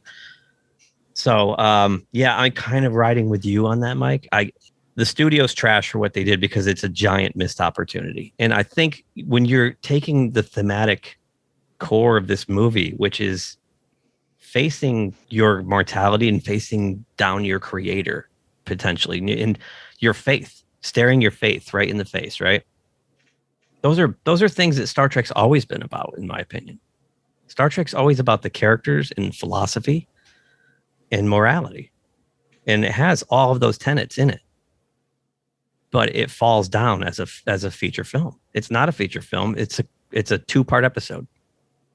Yeah. With a weak budget. That said, I grew up watching a 1960s TV show called Star Trek that had flimsy sets and weak budgets and bad effects. It didn't affect me one bit. I fell in love with it. So I came in with a tolerable. I was teetering on treasure. I'm kind of, because the character moments are so good. So good. And Jerry Goldsmith's score actually saves the crudity of the film. But I can't in good conscience call it treasure, because it's not. It's deeply flawed. And I just wish they would give Shatner the money to do what he wanted to do, and then we could judge it fairly. So I will give it tolerable. But the studio's trash for what they did. Wow. Keith ran the gamut. Yeah, he sure did. I think we're gonna have to call this the quadruple T now. There's a fourth T that I don't even know what the fuck it means. Yeah, we're gonna have to come up with that other T. We're the hosts of the show, and we don't even know what the fourth T is, but Keith threw it in there. All right, so that was 1989's Star Trek 5: The Final Frontier. You could find me and Lloyd on Pine of Comics weekly. You could also find us pretty soon over on ForgottenEntertainment.com for On the QT, where we talk about the 10 films of Quentin Tarantino. I don't want to run into how to find us over everything, because we got 2 guests with a whole lot of stuff. So let's go right to them. Mr. Butler, where can everybody find you on your 19 fucking podcasts? All right, y'all. You can all take a break right now. You can all get something to drink or something like that. Come back in 5 minutes. All right, I've got 2 other podcasts I do. Like John had said, the thing that I do the most, I think, as far as Pine of Comics that we've kind of done together, is Forgotten Cinema, a podcast about forgotten films that seem to be forgotten by audiences, whether it be because a more popular movie was released at the same time, or the film simply didn't catch on with an audience in its initial run. We discuss what we love about it, maybe don't love about it, but we always recommend you revisit it. You never know, you might find your own forgotten gem. That is available on ForgottenCinemaPodcast.com, ForgottenEntertainment.com, or wherever you get your podcasts. We also put out fun commercials every Thursday you should check out on our social media as well. I've also got 2 Player Bros, a podcast I do with my buddy Dave, sometimes my brother Alex, where we're 2 guys who play way too many video games. Join us as we talk about Xbox, PC, PlayStation, Nintendo, VR. We have it all. We play it all. That comes out every Thursday wherever podcasts can be found, as well as on twoplayerBros.com or ForgottenEntertainment.com. Then I've got Cracking One Open, a podcast I do with my fiance Elise about brews news, and it used to be pop culture reviews. Now it's just brews, because we go deep dive into it, where we take a deep dive into a local or international or national craft beer, talk about how it was made, the production, the history of the brewery or the beer itself, and then go over tasting notes. So if you like beer and you want a kind of a beer education, I consider Elise my beer fessor, and I am a beer student. You can learn a lot about beer that way. So that's Crack One Open at crackoneopen.com, wherever you get your podcast, or ForgottenEntertainment.com. That comes out every Friday. And then I've got audiobooks I do on Audible. Find me, Michael Butler. Mostly do horror movies, horror books, Sour, Final Girl, Coffee at Midnight, an upcoming murder of Kelly Christopher, or I've got a Guy Ritchie type thief novel called Art, Fraud, and Gangsters, which is a British book. I do all different types of English accents in that. So check me out on Audible as well. All right. And Mr. Keith, Mike, just listening to that, my step tracker went over 15,000 steps. Did you find an 8th day in the week, or like another 8 hours in the day or something? How do you do all that? Everybody asks me that. I don't know. He's young. Just do it. Yeah. Yeah. Right. I stay up all night editing and posting, and then I wake up and do more podcasts. And I've actually got another podcast I might be doing later, but yeah. Good go, man. Good for you. Glad to hear it. Me? Absolutely. You could find me usually laying in bed at about this time. No, I started a little thing called GeekTime Network. We're on GeekTimeNetwork.com. The idea was to have a podcast, audio podcast, a YouTube TV channel, and a blog. And they're there, not thriving as much as I had wanted. Actually, the GeekTime TV is the one that's my little crew and I have somehow taken to the most and having the most success with. So, but we still do, we want to get back to the audio podcast at some point, but we do a live stream every Tuesday night right now on YouTube called Tuesday Night Mayhem, where we have other YouTubers join us and or my little crew, and we just run down the week's headlines in pop culture news and go through it all. So that's the big one. And we started a James Bond. You brought it up earlier, John. It's called Countdown to 60 Years of Bond. And I wish I thought of it 24 months in advance because there's 24 current James Bond films. And then we could review the newest one on October 10th, 2022, the 60th birthday. But I thought of it recently and I'm like, okay, well, we'll just have to like awkwardly jam it all together and get it out in the 20 months or whatever it is. So, we did Dr. No a couple weeks ago with Mark A. Altman, the author of the James Bond, what's it called? Nobody Does It Better, The Oral History of James Bond. Also the host of Inglourious Treksperts in the 430 movie and Hollywood writer-producer. And he was sensational. And From Russia with Love is coming soon. And John, we've got you coming on a couple of them. I've got Robert Meyer Burnett joining us for a couple of them and a couple other people coming up. So I'm excited about that. So First episode was great. I loved it. I loved it. You guys, what a way to kick it off with Mark. You get a Bond expert, right? Right out of the gate. You did a deep dive into a movie that's 60 some odd years old, and I always like podcasts, and I hope people when they listen to our show can listen to us describe a movie and feel like you're watching the movie. I get that as well from Butler show Forgotten Cinema, and you guys do it as well. So I really enjoyed that. I really enjoyed that a lot, Keith. I'm excited. I agree. I get that from both your stuff, Mike, and John. This show is great. I've listened to every single one of these shows, and sometimes you're covering something I'm not even into, and I enjoy the show, and because you have your depth of knowledge, you do your homework, and you're just fun and witty, and it's entertaining. So, keep going, man. Keep going. Thanks, you, man. Thanks for having me. Absolutely, you guys are invited back anytime. You guys are multiple return guests, always able to come back. But this is the most important part of the show. Lloyd, let's kick them the fuck out of here. Say the words that make these guys go away. Share your pain with the pint and gain strength from the sharing. See ya. It's over, Johnny. It's over. Nothing is over. Nothing. You just don't turn it off.